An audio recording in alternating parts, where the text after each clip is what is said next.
Sumber pahala itu kan 4. Yang pertama, kita langsung yang melakukan. Ini amalan tak sendiri, langsung.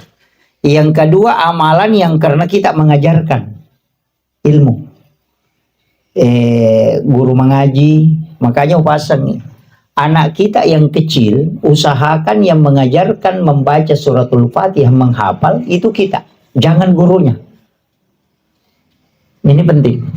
Usahakan anak kita, kalau ada anak kecil atau cucu, kita bapaknya yang ajari dia membaca suratul Fatihah. Pokoknya usahakan dia hafal. Nanti bagaimana tajwidnya persoalan belakang. Yang penting dia sudah hafal dulu. Kenapa? Setiap dia baca Fatihah, kita dapat pahala. Begitu. Karena kita yang mengajarkan. Orang tua yang rugi betul itu yang tidak mengajari anaknya baca Fatihah. Nanti kalau sholat, bonus pahala aja dia dapat. Nah, ini penting saya sampaikan ini supaya kita tahu. Apalagi yang mengajari mengaji. Makanya madrasah pertama anak itu sebenarnya adalah ibu.